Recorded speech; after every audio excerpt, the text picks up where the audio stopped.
நன்றே செய்க, அதுவும் இன்றே செய்க. இயேசுவில் பிரியமானவர்களே, உங்கள் அனைவருக்கும் இந்த நாளிற்கான வாழ்த்துக்களும் ஜெபங்களும். இன்றைய நற்செய்தியில் இயேசு தொழுகை கூடம் ஒன்றில் கற்பித்துக் கொண்டிருக்கிறார்.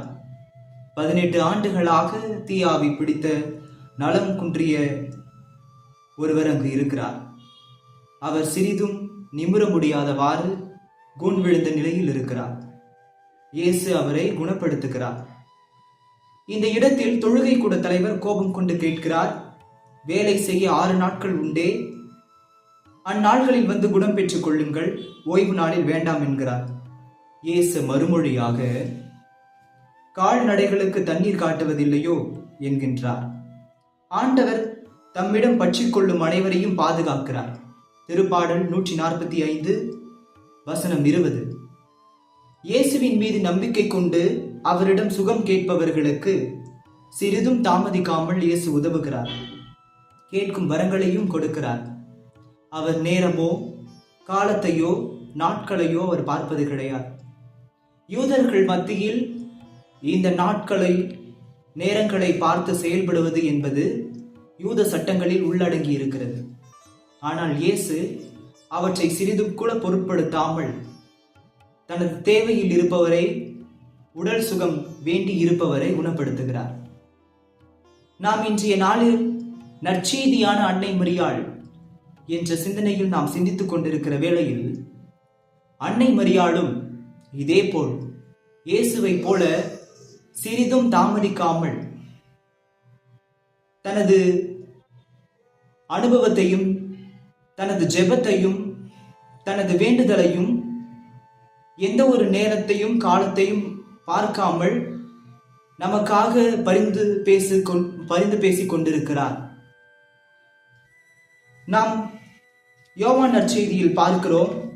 அதிகாரம் 2 கானாவூர் திருமணத்தில் இயேசு தண்ணீரை திராட்சரசமாக மாற்றுகிறார். இந்த இடத்தில் அன்னை மரியாள் இந்த புதுமைக்கான ஒரு அடிப்படை காரணியாக இருக்கிறாள் என்பதை நாம் மிகவும் தெரிந்த ஒரு உண்மை. முதலில் அன்னை மரியாள் கவனிக்கிறார், திராட்சரசம் தீர்ந்து விட்டது என்று. பிறகு அவர் சொல்கிறார், திராட்சரசம் தீர்ந்து விட்டது.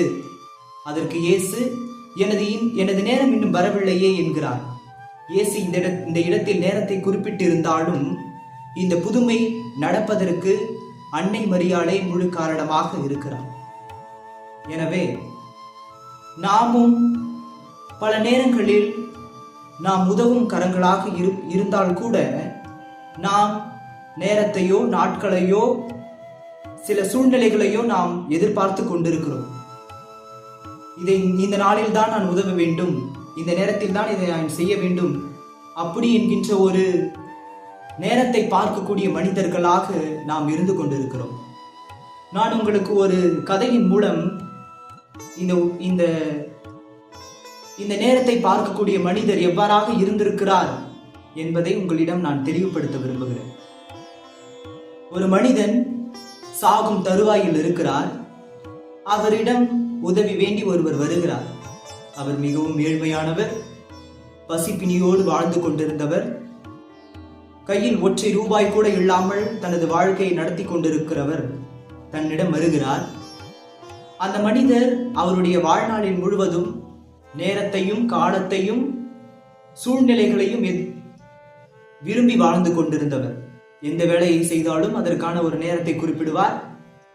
எந்த வேலையை செய்தாலும் அதற்கான நல்ல நேரங்களை பார்த்து கொண்டிருப்பார். இப்படி செய்து கொண்டிருந்த ஒரு மனிதர் தன்னிடம் உதவி கேட்டு ஒருவர் வருகிறார். அவரிடம் சொல்கிறார், நீ இன்று சென்று நாளை வா என்று கூறுகிறார். அந்த மனிதரும் செல்கிறார். நாளை வருகிறார். மீண்டும் வந்து கேட்கிறார், ஐயா, எனக்கு உங்களிடம் இருந்து உதவி வேண்டும் என்று.